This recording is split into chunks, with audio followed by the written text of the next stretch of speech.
Buenas noches, bienvenidas y bienvenidos. Aunque usted no lo vea, mi nombre es Jonathan Pérez. Comenzamos.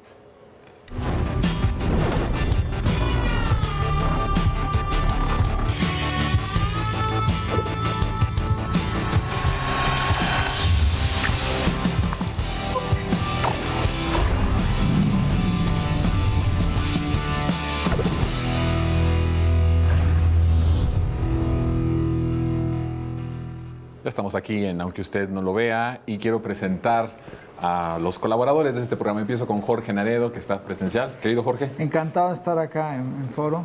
Qué bueno que estás aquí. Mi querida Marta Urchurtu. Marta, bienvenida. Sí, un gusto estar aquí con ustedes, Jonathan. Y mi querido Ulises Castañeda. Ulises, bienvenido. Muy buenas noches a todas y a todos y qué bueno que Jorge está con nosotros el día de hoy. Qué bueno que está con nosotros. Y está también aquí el maestro Yoda. Oigan, vamos a empezar con algo que me parece que es importante porque es una columna que se publica hoy en Reforma de Denise Dresser y solo con la introducción, para que ustedes me digan qué piensan. Fíjense, solo los seducidos por el autoritarismo creen que la mañanera de López Obrador es un espacio donde se rinden cuentas. Es decir, ustedes están siendo seducidos por el autoritarismo. A ver, Marta, te veo riendo. Bueno, hace unos programas tratamos la importancia de la mañanera y cómo la odian y hoy ya se descararon totalmente, Pero ¿verdad? ya muy pesado, ¿no? Ya, esta columna muy pesadita. Ya se desnudaron, o sea, que se vayan las mañaneras, ¿no? Que ya se eliminen para que haya reconciliación, dice Denise Dresser. Pues es curioso lo que entienden ellos por libertad de expresión, por pluralidad, por reconciliación, que nada más se hable en todas las vías, todos los canales, que nada más se hable del proyecto proyecto de saqueo que defiende la derecha y la ideología de la derecha y todo lo demás que se calle o que se denoste, ¿no? Todo lo demás que esté contrario a ellos. Esos son los conceptos que tienen. Y pues así que bonito, ¿no? Es muy curioso esos conceptos que tienen. Estaban acostumbrados a desaparecer a la oposición cuando fueron ellos gobierno. Yo me acuerdo muchísimo que en el periodo de López Obrador, cuando recién Jorge se hace el fraude electoral, desaparecen de la escena mediática a López Obrador, no le dan espacio, siendo un líder opositor con el porcentaje que logró en las elecciones, lo ignoraron durante todo ese tiempo hasta que apareció en 2012 porque fue candidato, que lo volvieron a entrevistar, y ahora ellos lo que piden es que se cancele el único espacio que puede hacerle frente a toda esta parte, esta maquinaria de los medios hegemónicos que son portavoces del gran capital, hay que decirlo de esa forma.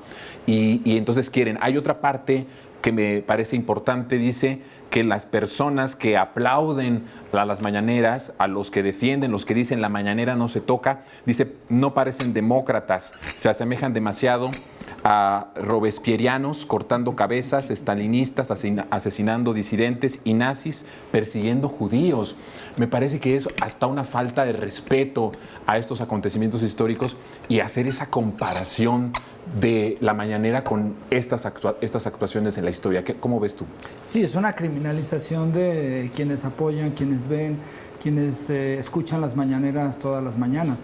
Eso que mencionabas es muy interesante. Recuerdo que Andrés Manuel lo llamaba el cerco informativo, que fue durante su campaña, bueno, desde el desafuero, que acaba de ser un aniversario, en el 2006, desde el 2006 al 2012, después del 2012 también fue un cerco informativo, y ellos estaban acostumbrados a ser la única voz. Entonces, estas mañaneras que me parecen un hecho excepcional, la forma en cómo el presidente responde a las preguntas de los reporteros, la forma en cómo el presidente da clases, ¿no?, de historia, da clases de agenda política, se discuten prácticamente todos los temas, y que estos columnistas que durante muchos años han buscado eliminar la voz López Obradorista o la voz de los seguidores de Andrés Manuel, dicen no, que se calle, y que se calle para curar al país, como si fuera la culpa, la mañanera, de estas divisiones, y no las desigualdades sociales, y no las injusticias que ha habido, ¿no? Y hoy el artículo de Denise Dresser es de verdad terrible, ¿no? O sea, estigmatizando y criminalizando a quienes ven la mañanera, ¿no? O sea, imagínate, somos ahora ya nazis que queremos matar. Judíos. No, o sea, pero ¿en qué cabeza? ¿No? Hasta vulgaridad. Es hasta vulgar. Facilonas, ¿no? O sea, en lugar de discutir, ¿no? O sea, cuando alguien te dice ya, eres nazi, entonces ya ahí sabes que se acaba ¿Cómo la puedes discusión. tú discutir con alguien que te dice es que eres nazi? ¿No? No hay, Robesperiano, no hay. stalinista, O sea, se anula el debate. Ellos son los que anulan el debate. Pero además, dices algo que es importante, Jorge, la criminalización. Sí. No se da cuenta que criminaliza al grueso de la sociedad, porque el grueso de la sociedad está con López Obrador y hay una gran parte de la sociedad que ve las mañaneras y que apoya el proyecto de comunicación del presidente también. Ulises. Yo creo que en el mejor de los casos o en el menos peor sería esta interpretación de que se van por lo fácil, de que apelan a los factores intelectualmente más débiles del público, ¿no? Para que se pueda la gente creer esto que ellos están diciendo. Pero yo creo que hay una parte más oscura. Yo creo que ahí sí se están proyectando, que cada vez que ellos aluden a que es un fenómeno fascista, la mañanera, y que los que la escuchamos nos parecemos, ¿no?, a los genocidas, yo creo que es que ellos sí están proyectando muchos instintos genocidas que tienen contra precisamente esta criminalización de lo que hablaban, ¿no?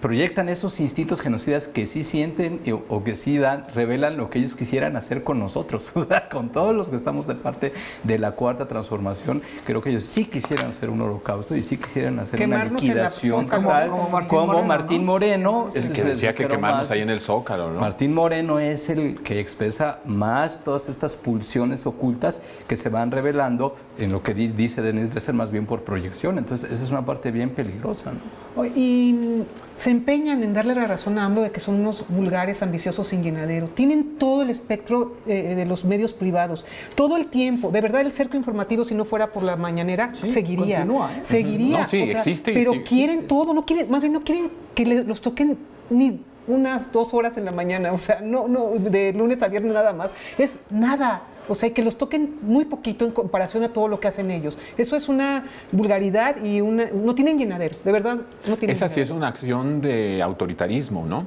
El querer prohibir espacios que son muy reducidos, comparándolos con el tamaño de las estructuras y de, como dice Marta, todo lo que controlan en los medios electrónicos y hasta en los portales de Internet, ¿no?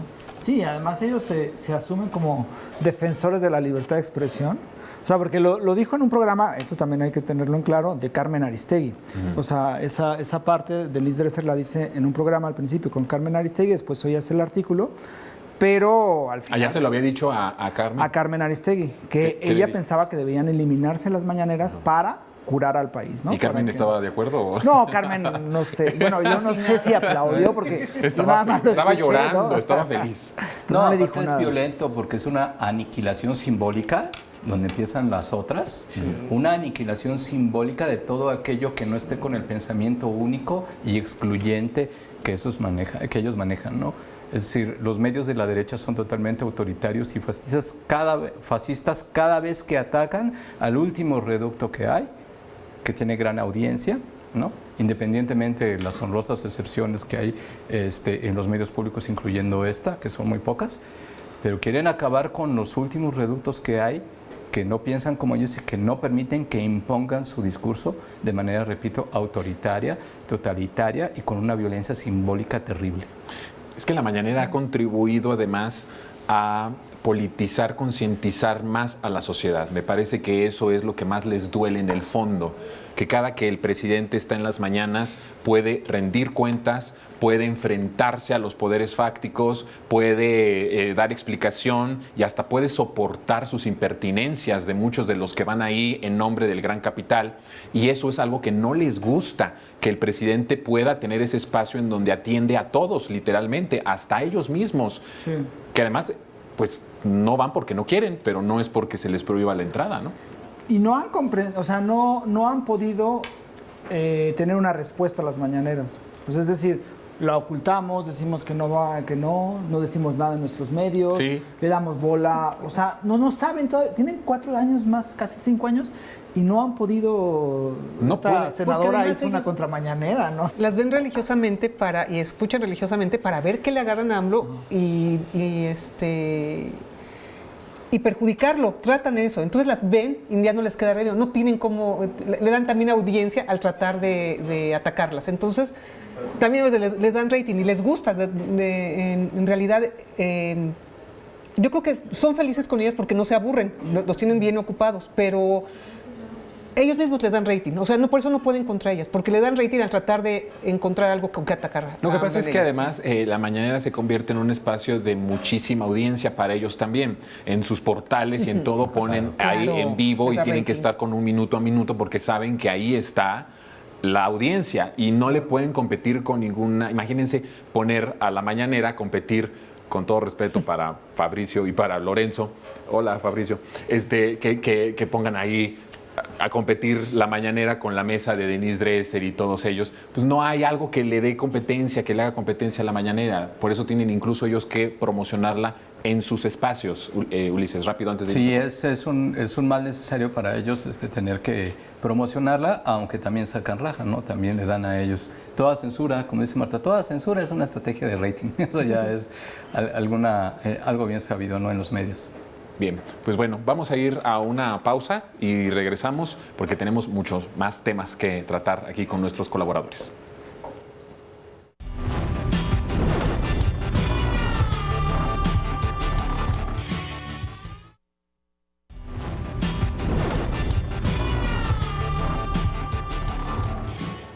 Bien, pues vamos a otros temas que, bueno, Jorge, tú traes un tema bien interesante con respecto a cómo se van agrupando, ¿no?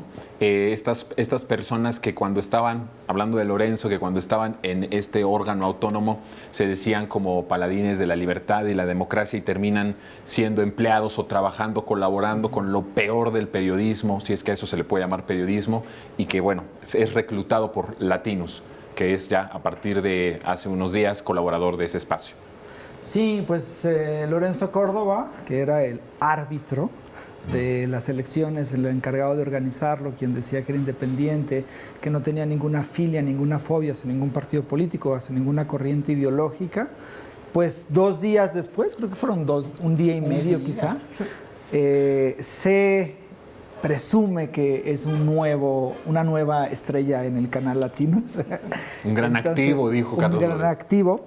Y claro, Loret de Mola, ¿no?, que representa lo que siempre ha representado, ¿no?, desde que está en Latinus y desde antes, pues, le da la bienvenida y entonces, pues, está muy claro, ¿no?, cuál era la postura de Lorenzo Córdoba, de Ciro Murayama y de Edmundo Jacobo cuando estaban en el INE. Es decir, no eran el árbitro, no eran los que buscaban organizar unas elecciones, sino que eran parte de una estructura y que ahora, como dice, se quitaron la careta y Lorenzo Córdoba, como lo vemos ahí en la imagen, pues ahí, ¿no?, como una parte más de Latinos. Pero además, Andrés Manuel señala, el presidente señala eso, o sea, es decir, pues al siguiente día ya te vas con Latinos. Y entonces sacan una carta los de Latinos diciendo: ¿cómo es posible que nos estigmatice la libertad de expresión? Está en juego el mismo discurso, ¿no? La carta para atacar la libertad de expresión, ¿no? Ajá. Como si decir que Latinus se hizo como un medio para golpear al gobierno de Andrés Manuel es atacar la libertad de expresión, ¿no? Entonces, es como la desfachatez ya completa tanto de Lorenzo Córdoba como de Latinus y de todo lo que representa Latinus en el espectro mediático, porque Latinus se anuncia a finales del 2018, cuando Andrés Manuel ya había ganado las elecciones, y se empieza a transmitir en enero del 2019.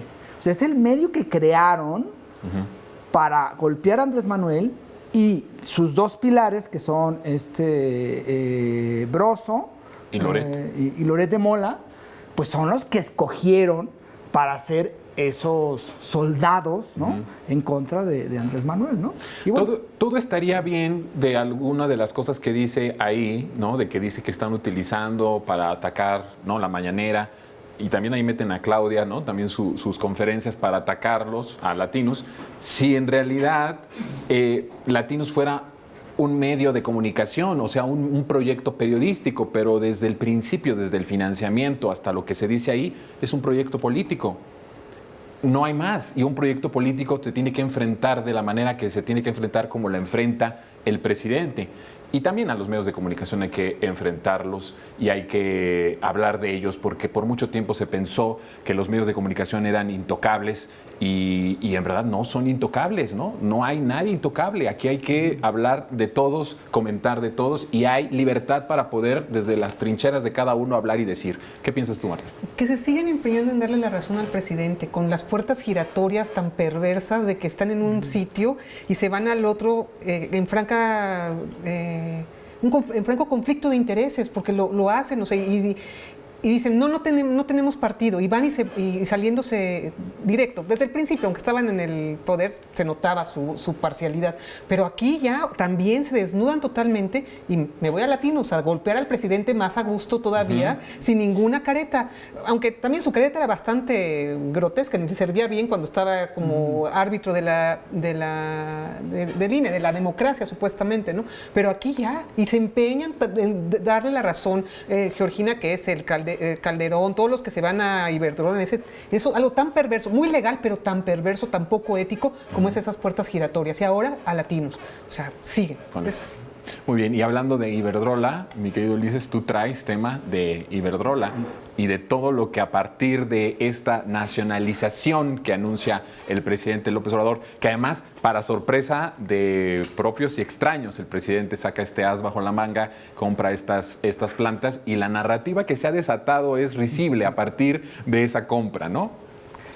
Pues sí, es desde la descalificación de la misma tecnología, cuando hace apenas 2 meses decían que las energías limpias se encontraban un símbolo y una fuente ahí en esas plantas, las defendían como el destino que debería de tener el país, y ahora resulta que son unos cacharros viejos, ¿no?, que no sirven para nada, y entonces ese tipo de giros, vuelvo a lo mismo, apuestan a la estupidez de todos nosotros. Sí.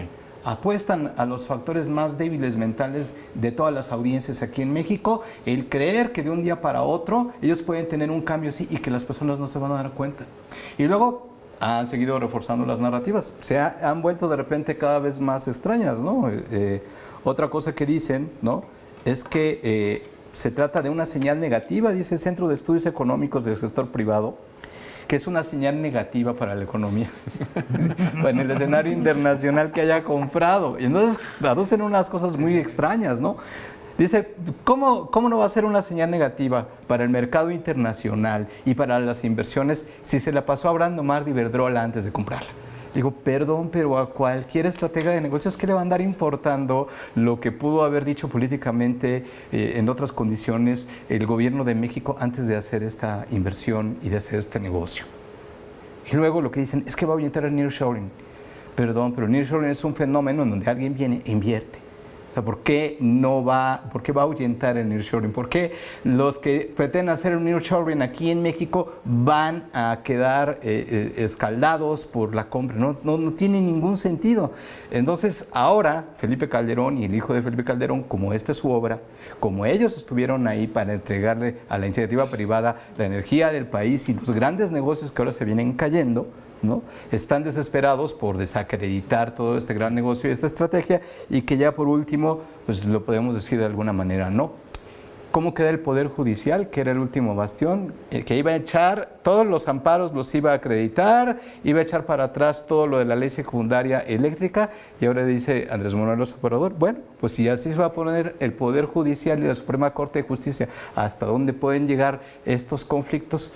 Entonces, ¿saben qué? Vamos a comprarlas, van a ser de México y todo eso se va a venir para abajo. Yo hasta cierto punto comprendo al hijo de Calderón defendiendo a esto, porque imagínate, si comes y vives de lujo de los negocios que hizo tu papá como presidente y después seguiste comiendo y vistiendo de lujo y viajando por los negocios ya contratado por la empresa, pues comprendo muy bien que este hombre esté ardido y que esté enojadísimo, ¿no?, el hijo de Calderón. Tenemos muy poquito tiempo y yo sí quisiera que tocaras este tema con respecto de las mujeres y de este mito de que López Obrador no quiere a las mujeres, de que López Obrador es un machista, todo eso. Sí, es otra de esas falsedades o hata mantras malignos, como que lo repiten tanto a ver si se vuelve realidad, ¿no? Decir que AMLO criminaliza a las mujeres, es un misógino, es un machista. Y eso no se sostiene por donde lo vean, ni cualitativa ni cuantitativamente, desde la cifra neoliberal que tanto les gusta, no. Porque somos 126 millones de habitantes. De esos, 51.2% somos mujeres. Sí. O sea, alrededor de 64 millones de mujeres. De esas mujeres, más de la mitad la mitad tiene 30 años, es menor de 30 años, los demás siguen todo esto. 31.2% de los hogares tienen como jefa de familia a una mujer.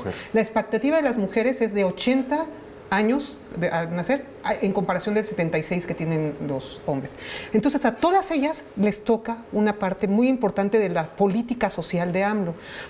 Las mujeres son las que más cuidan a los niños, las que más cuidan a los adultos mayores y a los discapacitados. Y los programas sociales de la pensión para adultos mayores, la pensión para discapacitados, para las becas a los jóvenes, jóvenes. Les toca a las mujeres. Muchos han dicho, no, es que eso no tiene nada que ver porque lo que importa para eliminar la injusticia es las políticas de reconocimiento de la importante que es la mujer, de no llamarles, de no hablar de todas y todos, ¿no? Usar los pronombres, el lenguaje y otro tipo de políticas de reconocimiento que son muy importantes, pero no pueden soslayarse las políticas de distribución económica que benefician a tantísimas mujeres. Eso les da gran poder para también ellas poder, valga la redundancia, poder exigir ese reconocimiento en el ámbito laboral, en el ámbito judicial, en todo. Todas esas políticas son universales, y a quien más benefician son a las mujeres simplemente por la cantidad. Debe haber un diálogo, pero partir de estas feministas, porque hay un grupo de feministas, no todas, muchísimas feministas están de acuerdo en que las políticas de distribución son las que ayudan a empoderar a las mujeres. Pero nada más las que se oyen principalmente son las otras que dicen que no, eso no importa la distribución material, no, eso no es nada. Todas ellas son las que se escuchan más y las que señalan que AMLO, y las que ha utilizado la derecha para decir que AMLO criminaliza a las mujeres y que las mantiene en un segundo plano, como señalan gente como Denise Dresser también, la misma Rosario Robles, que se persigue política por el macho de Palacio, y Sabina Berman. O sea, es ridículo. Si queremos un diálogo y de veras que haya reconocimiento, pues vamos a no caricaturizar con eso de que AMLO criminaliza a las mujeres. Eso es una tontería y no ayuda a nada, ni siquiera a la mujer. Sí, es uno de los mitos que la derecha le ha querido colgar al presidente, uno de tantos. Yo agradezco muchísimo, el tiempo se nos terminó. Jorge, gracias. Encantado de estar acá. Gracias, querida Marta. No, gracias, Jonathan, gracias. Gracias, Ulises. Nos vemos el próximo lunes. Buenas noches. Claro que sí. Nosotros vamos a una pausa. Ya están aquí nuestros periodistas, porque hay mesa de periodistas. No se vayan.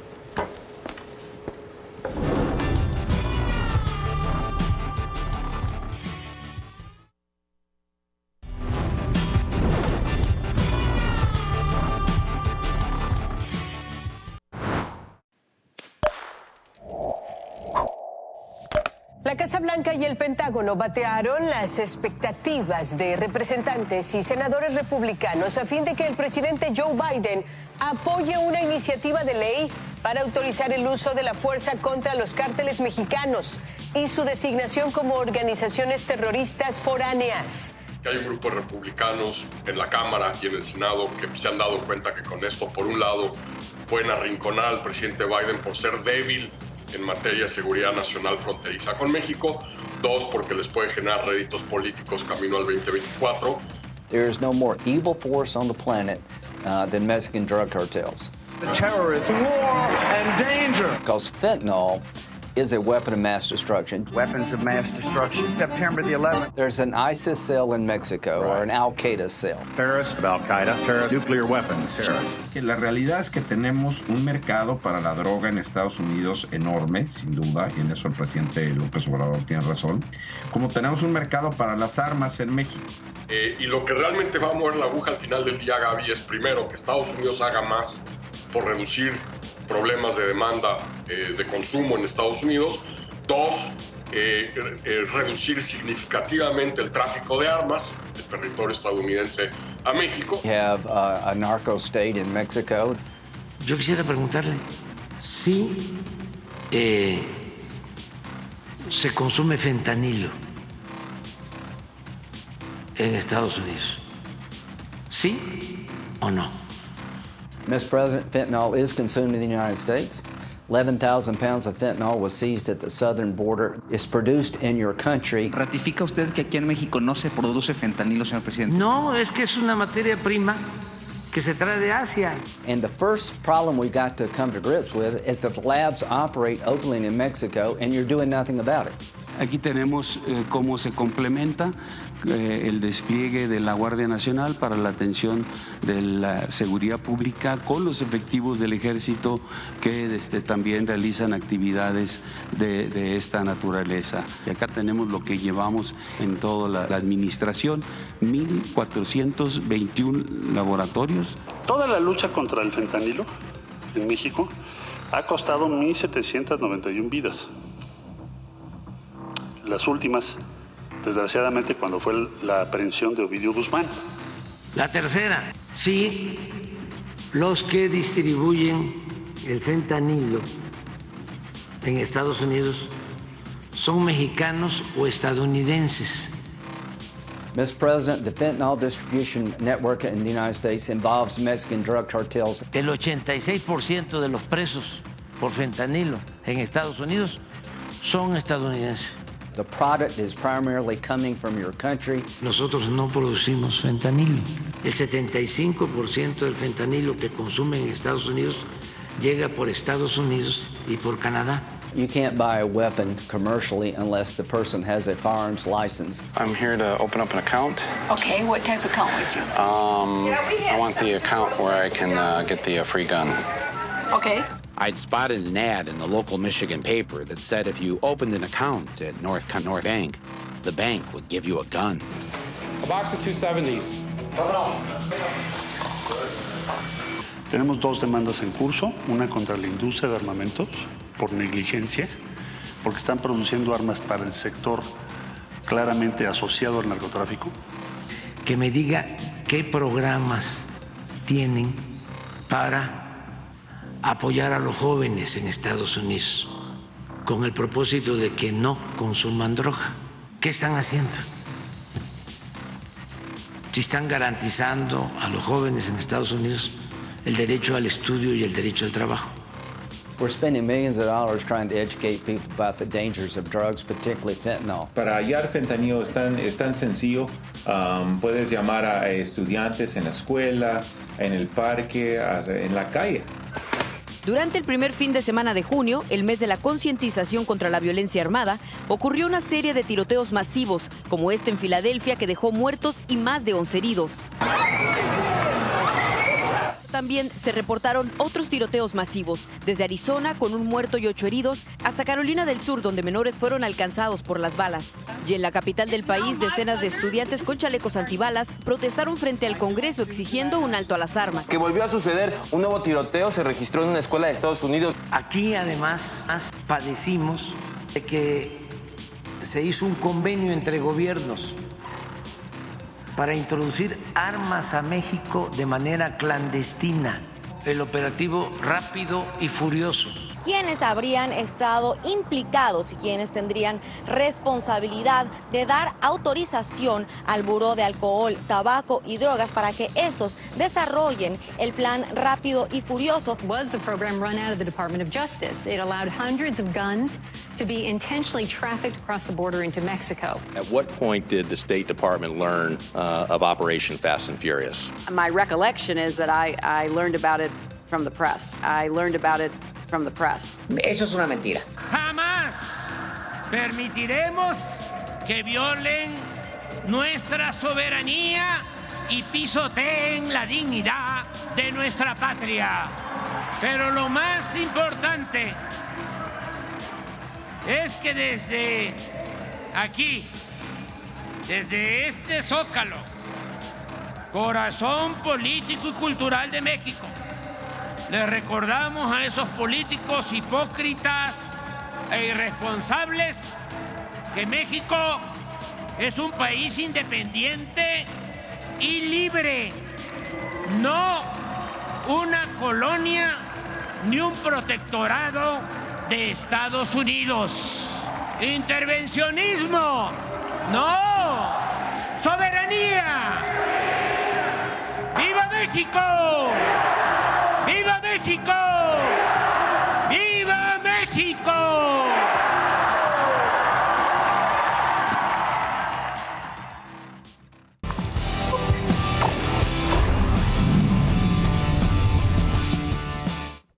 Ya estamos aquí de regreso con nuestra mesa de periodistas y me da muchísimo gusto saludar por primera vez aquí aunque usted no lo vea, mi querido amigo Luis Guillermo. ¿Cómo estás, Luis Guillermo? Bienvenido. Muchísimas gracias, John. Gracias por invitarme, Jonathan. Yo creo que es una oportunidad importante para mí estar en tu programa. Qué bueno que estás aquí, en verdad. Y mi querido Hans Salazar. Hans, pues tú ya. Sí, ya. Ya te habías tardado, pero... Ya me había tardado un poquito, sí, mi querido Jonathan. Y pues aquí también para mí un honor estar también con Luis. Qué bueno. Pues miren, vamos a empezar con este tema de, como vimos en el informe, a mí me parece, Luis, no sé cómo ves, que el presidente ha hecho desde el inicio de su sexenio equiparar el problema del consumo para los gringos, que es igual de grave, a la parte de las armas en nuestro país, porque por mucho tiempo se veía como solo ellos presionaban para la cuestión del control de armas, valiéndoles completamente la parte de las armas que aquí está matando a miles de mexicanos durante ya bastante tiempo. Y eso no ha gustado mucho a Estados Unidos, que equipares el mismo problema del mismo nivel de urgencia y de necesidad de decir tú controla las armas y acá estamos haciendo el trabajo que tenemos que hacer con respecto a las drogas. Y eso parece que no ha gustado a un sector importante de Estados Unidos. ¿Cómo lees esta estrategia del presidente y la reacción del ala más conservadora de los conservadores en Estados Unidos y la amenaza de intervención y la amenaza de que tenemos que poner a los cárteles como personas abiertamente que son, ¿qué dicen ellos? Que son terroristas, ¿no? ¿Cómo ves esa parte? Creo que el presidente López Obrador vino a romper con una inercia de relación bilateral que había durado ya muchas décadas entre Estados Unidos y México, rompiendo esta lógica en la que Estados Unidos disponía estrategia, disponía recursos y también disponía directrices. Y el Estado mexicano solo aceptaba, acataba y obedecía. Y me parece que el López Obrador, al romper esta lógica, al imponer una nueva dinámica, está obligando a Estados Unidos no solo a reconocer la soberanía mexicana, sino sus propias deficiencias en materia de colaboración binacional. Porque es cierto, México es un problema para Estados Unidos en cuanto al asunto de la droga. Es cierto, en nuestro propio país reconocemos la gravedad de este asunto. Pero en Estados Unidos el asunto de las drogas como consumo y el asunto de las armas como una de las más importantes industrias nacionales, pues sí pone en jaque una relación binacional que tendría que cuidarse en todos los niveles, ¿no? ¿Tú cómo ves, Hans, esta respuesta del presidente y lo poco que yo creo que hace Estados Unidos también para el control de las armas, por un lado, que ingresan a nuestro país, pero por otro lado también lo poco que hacen para controlar, no sé cómo llamarlo, esta pandemia que tienen de drogas en Estados Unidos, que se convierte en un problema de salud y social impresionante, ¿no? Se ha desbordado de una manera increíble el tema de las drogas, pero también es interesante, ¿no? Que también es la primera vez, como está comentando Luis, la contestación que hace el presidente, nuestro presidente, el presidente López Obrador, dándole incluso con datos, 75% del fentanilo entra por Estados Unidos mismo y Canadá, el resto por el lado mexicano. Pero también esto de poner en la mesa el tráfico de armas, que es como también se alimenta la violencia misma de los cárteles, y este operativo de Rápido y Furioso, que también lo ha puesto el presidente permanentemente en la mesa, que por cierto, la primera vez que yo recuerdo en las propias mañaneras, cuando hace esta respuesta firme, contundente, pues como el presidente sale a defender la soberanía mexicana, fue curiosamente cuando la mañanera se celebró en el búnker llamado de García Luna, ¿no?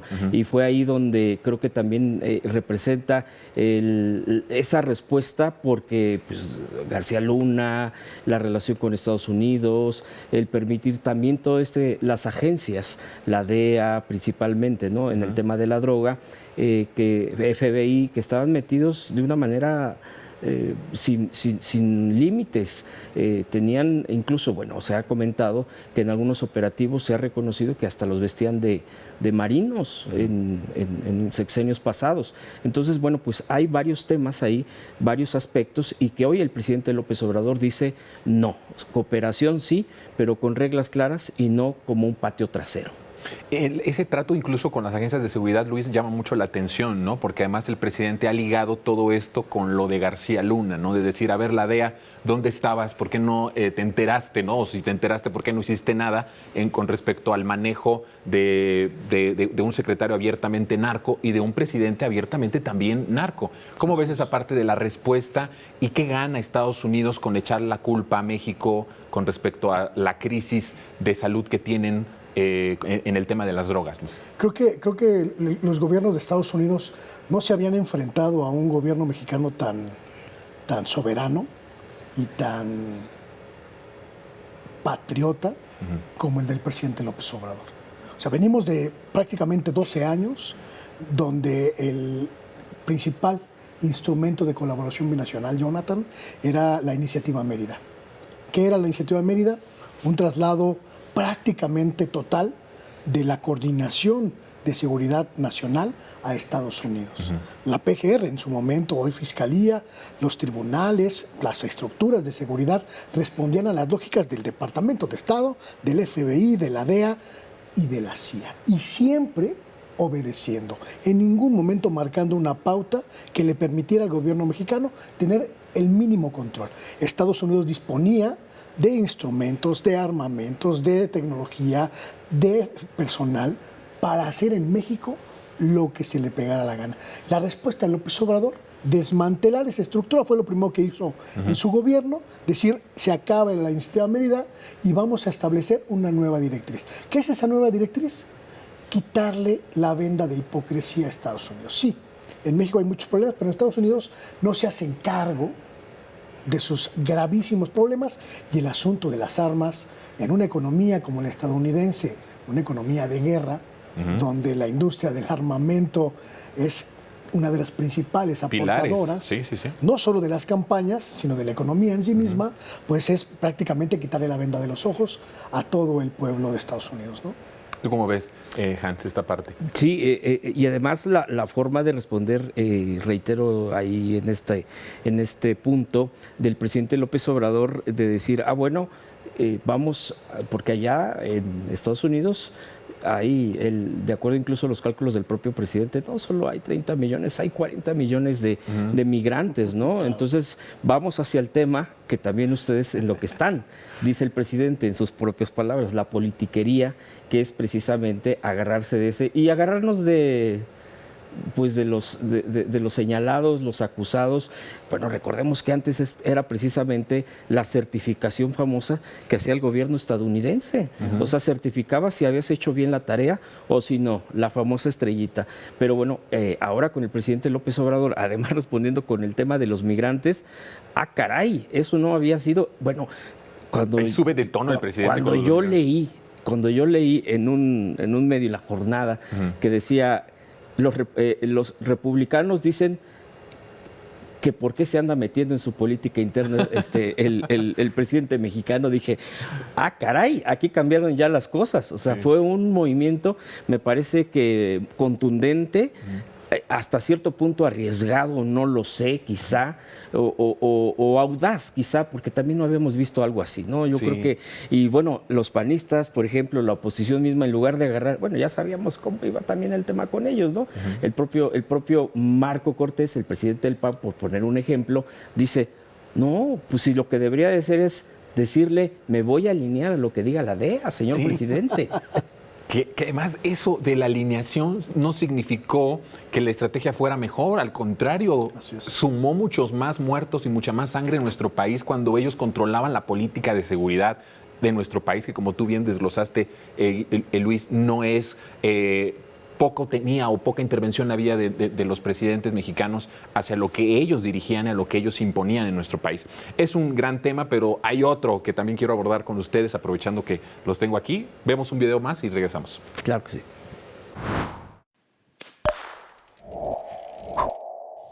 El presidente Andrés Manuel López Obrador anunció que con una inversión cercana a los $6,000 millones, el gobierno de México adquirirá en el transcurso de los próximos 5 meses 13 plantas de generación de energía eléctrica a Iberdrola.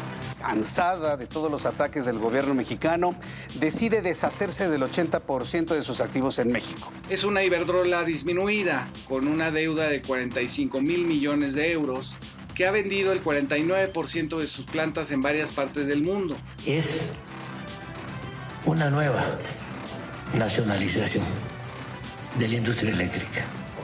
La oposición, grosera, calumniadora e ignorante de la sesión de los diputados de hace casi un año, tuvo que reaccionar a la nueva nacionalización eléctrica. Lo hizo desde lo único que les queda, hacer el ridículo. Pero estamos, Oscar, ante una de esas noticias cargadas de patrioterismo bananero. Patrioterismo bananero. La compramos hoy, viva la soberanía. Y a ver cómo estamos paga, en una ¿no? cantina de soberanía. No una estatización. ¿Cómo que no es una nacionalización? Una nacionalización, sí, creo que qué bueno que no lo fue. Hubiera implicado la expropiación de toda la industria eléctrica. Esto le llaman nacionalización. Aquí el problema es que hay mexicanos que sí creen esto, ¿no? No estamos hablando de una nacionalización. Pero decir que la compra de parte de los activos de la empresa española equivale a una nacionalización de la industria eléctrica es simplemente un comentario idiota.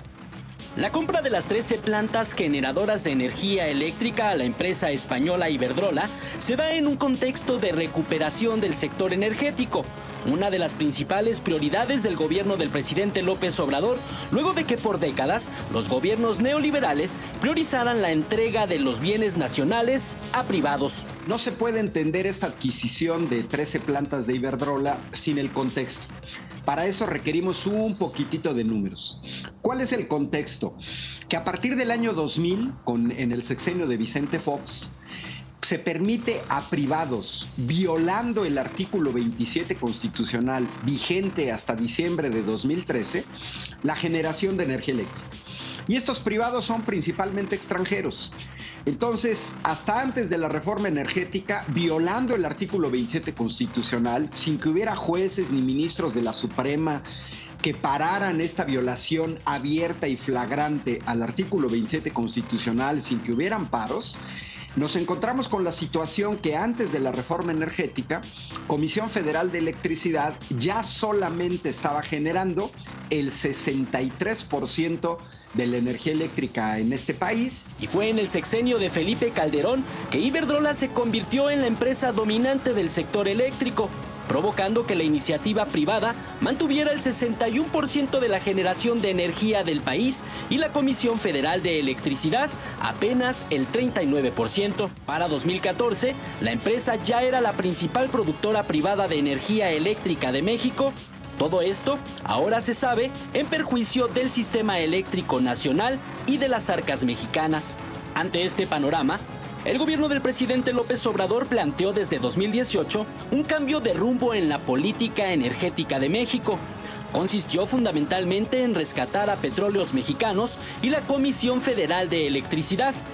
La proporción iba a ser un triste 30% comisión, 70% privados.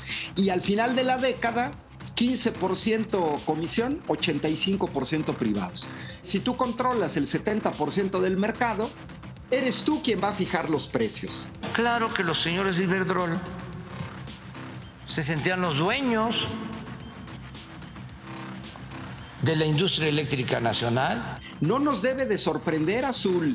El plan B, propuesto por el Ejecutivo electoral, aprobado por la Cámara de Diputados, aprobado por la Cámara de Senadores, lo paró un señor, el ministro Javier Lainez.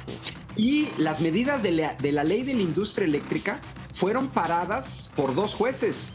Uno de ellos, Juan Pablo Fierro.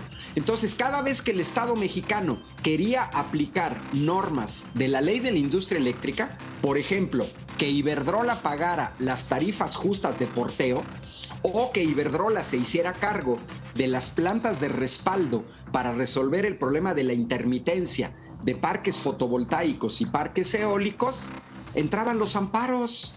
Y entonces, aunque estuviera escrito en la ley, si tú tienes al árbitro de tu lado, te va a permitir hacer faltas, te va a permitir meter goles con la mano.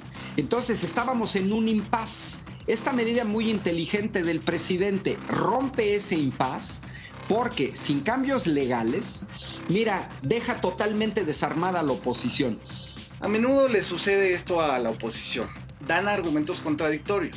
Ahora que pasan de ser españolas a mexicanas, ya son chatarra, piratas, inservibles.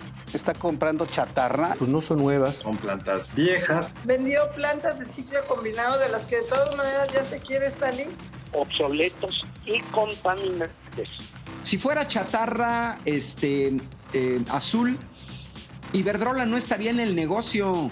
¿En qué los Pues beneficia? en principio nada, el riesgo es que la CFE sea tan ineficiente que le cueste más operar estas plantas que operaban con gran eficiencia Iberdrola. Se va Iberdrola de México, dejando a muchas familias sin trabajo. Es el mismo resorte de siempre de la derecha.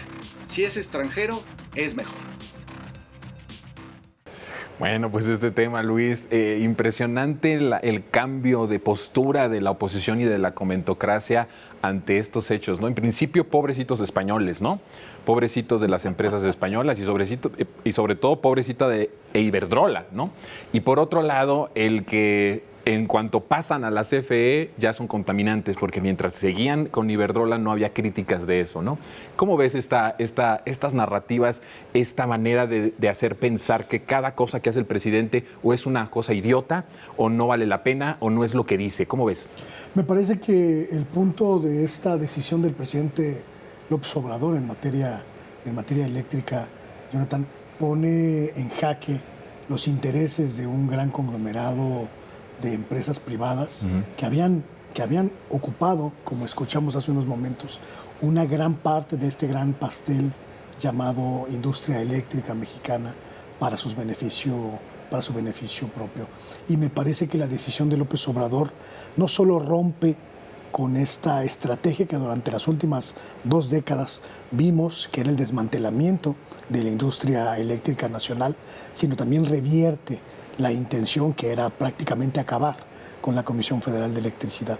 Y creo honestamente que es uno de los actos de políticas públicas más valientes que ha tomado López Obrador en todo su sexenio. Sí, así deberíamos de dimensionarlo, Luis y Hans, en esa magnitud. El hecho de lo que se anuncia, que además es una cuestión que no sorprende en el hecho de que el presidente no tuviera la posibilidad de hacerlo, de sorprendernos, sino de que de repente, ¿no? Está ahí en el comedor, está ahí el dueño de Iberdrola, están los directivos y anuncia esto. ¿Cómo lo lees tú, Hans? Una bomba. Creo que la oposición... Y que no se le esperaba, no estaba... No, el tema de la no aprobación del rechazo a la reforma eléctrica, que era el porcentaje, ¿no? Que la mayor parte de la cobertura fuera del Estado, de una empresa del pueblo, y el resto pues fuera para empresa privada. Pero bueno, se rechazó. Pero por el lado del libre mercado se logra precisamente esa meta, ¿no? Pasa del 39%, de acuerdo a los datos que se han dado en las propias mañaneras, al 55%, aproximadamente 55.5% de la generación con estas 13 plantas. Entonces, son datos y que efectivamente, ¿no? Ese discurso de primero cómo ponen a Iberdrola en cuestión de sus plantas, lo último, la vanguardia, y además aquí pues la refinería, cómo es posible. Se compra y, no, ya compraron chatarra, bueno, hasta estábamos viendo en uno de los videos, y además contamina. Entonces ahora sí contamina, etcétera, es de risa, es absolutamente. Y como dice el presidente también, ¿no? Hay que citarlo, el propio PAN se creó a partir de como una contestación o como una reacción a la propia expropiación petrolera del general Cárdenas, ¿no? En finales de los 30. Entonces yo creo que también esa es la lectura, ¿no? La desesperación. Yo creo que no la esperábamos, sale esa noticia, dice el dueño o el que encabeza Iberdrola, por lo menos, dice, bueno, es que esto es de 2 años que veníamos platicando y hemos llegado a este acuerdo. Y Iberdrola no se va, se queda con un 20% aproximadamente de lo que tenía, pero definitivamente esto es un gran paso y a lo que pretendían estos gobiernos neoliberales, a dejar el cascarón, y que ya se estaba yendo hacia allá. La propia CFE ya era prácticamente nada más un cascarón que en cualquier momento pues ya podía no servía en absolutamente. cualquier momento, Era exactamente. Hay una cosa que a mí me llama mucho la atención, Luis, no sé tú cómo lo veas, la parte de la soberanía. Hablábamos al principio de la mesa de cómo, decías tú, un acto de soberanía, un acto de valiente el presidente. Esto también va ganando soberanía. Yo creo que va a ser uno de los grandes legados del presidente López Obrador. Si me preguntaras a mí, y no sé qué piensen ustedes, de los más grandes es la parte de soberanía en cada uno de los aspectos de la vida nacional. Y no podía irse sin cumplir la promesa de campaña de hacernos más soberanos en la parte de la industria eléctrica. ¿Cómo ves? Creo que hay que recordar con muchísima claridad, querido Jonathan, que venimos de un 2022 donde Iberdrola prácticamente puso de rodillas al pueblo español y a una buena parte de Europa, siendo uno de los principales proveedores de energía eléctrica, y que impuso una lógica de aumento de precios que llegó a ser exorbitante en algunos casos. Prácticamente todo el invierno europeo fue una lucha contra la industria eléctrica privada, que estableció sus parámetros, estableció sus reglas, y que no encontró ningún gobierno que le hiciera frente. Y creo que esa era la lógica que querían replicar en México. La lógica de imponer a partir de avasallar el mercado, controlar el mercado, imponer una lógica tarifaria y también una lógica de producción que obligara al gobierno simple y sencillamente a aceptar, a asumir. Llega López Obrador, le da un hachazo a esa dinámica.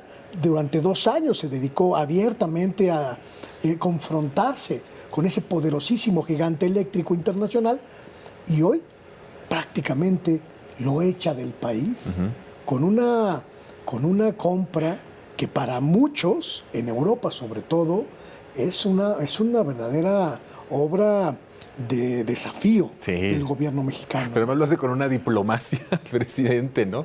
A ver, nos queda poquitito tiempo, pero ¿qué piensas tú? ¿Algo que quieras también agregar? ¿Cómo ves la parte de la soberanía, de cómo se ha ganado espacios soberanos que se habían entregado a los privados, que se habían entregado a las empresas privadas transnacionales, y cómo el presidente empieza a rehacer todo esto de la nada, ¿no? Es sumamente importante, ¿no? Porque también estamos viendo que alcanza para mucho, presupuestalmente hablando. O sea, decir, además compramos las 13 plantas. Y, por ejemplo, en el tema el tema petrolero, que se compra Deer Park. Y hasta dijo el presidente, no, otra y hasta chatarra, ¿no?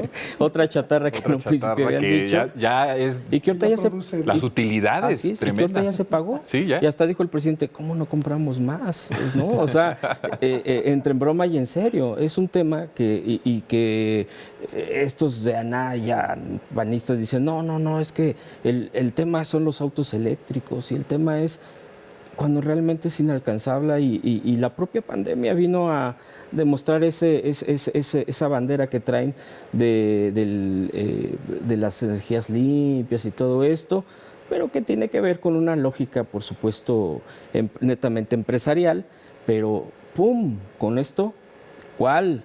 La propia Europa está sufriendo precisamente con el tema del petróleo, con el tema de las gasolinas, con el tema de los combustibles. Creo que el presidente finalmente está jugando con todo. Bueno, ya ni digamos el tema del litio mismo, la creación de esta empresa también del país, que yo recuerdo mucho en el tema del litio, por ejemplo, la propia Xóchitl Gálvez, la panista Xóchitl Gálvez en el Senado decía, ¿pero cuál litio? Pues si ni hay casi. O sea, realmente es que no tienen argumentos, no tienen nada absolutamente. Creo que el cascarón no terminó siendo la Comisión Federal ni Pemex, el cascarón terminó siendo la oposición, un cascarón vacío, hueco y hecho por ellos mismos. Ellos mismos se quedaron no solo sin argumentos, más bien creo que recurrieron a al tema de se quedaron sin vergüenza, sin la propia vergüenza de hacer el ridículo. Y además pasaron también como entreguistas, traidores a la patria, ¿no? Toda esa parte. Todo. Yo creo que con esto ya, y con esto finalizamos, se le da... ¿Piensan ustedes que ya se sepultó por completo la reforma energética de Peña Nieto de 2012, del Pacto por México? ¿Está sepultado o todavía hay algunas resistencias? ¿Cómo ven? Yo creo que el próximo sexenio habrá algunos ajustes constitucionales. Pero solo para poner en la norma lo que ya en los hechos está operando ahora, ¿no? ¿Tú, Hans, piensas que Sí, yo creo que viene precisamente esa consolidación de lo que el presidente mismo está generando, de lo que está haciendo, en qué momento del sexenio además, ¿no? Cuando dicen, bueno, ya hizo la gran mayoría de lo que él planteaba, de lo que él se comprometía. Como dices, ¿no se le esperaban? No, absolutamente. Pero además, él lo dijo, Hans, Luis, con eso terminamos ahora sí. Él dijo hace unos meses, casi 6 meses, dijo, espérense, estos últimos 2 años se va a profundizar la transformación de formas inimaginables. O sea, él mismo ya lo había advertido y lo está cumpliendo. Lo que nos falta ver todavía. Lo que nos falta ver, y rapidísimo nada más, por ejemplo, lo de Banamex. Que decía, y que la compra de Banamex, que incluso él llegó a decir en una mañanera, el presidente dijo, la verdad es que no lo vamos a no se va a comprar por parte del gobierno porque ya no nos da tiempo para aterrizar esto, pero bien me hubiera podido ser incluso el tema del Banco del Bienestar. Bueno, ahí está un temazo. Les agradezco muchísimo. Ojalá y vengan de nuevo para ver cómo vamos, ¿no? En los siguientes meses. Te agradezco mucho, Jonathan. Luis. Qué honor. Al contrario. Qué honor, mi querido Hans. Gracias. A ti, mi querido Nosotros, Jonathan. pues el tiempo ya se nos terminó. Nos vemos el próximo lunes. Mi nombre es Jonathan Pérez. Que esté muy bien.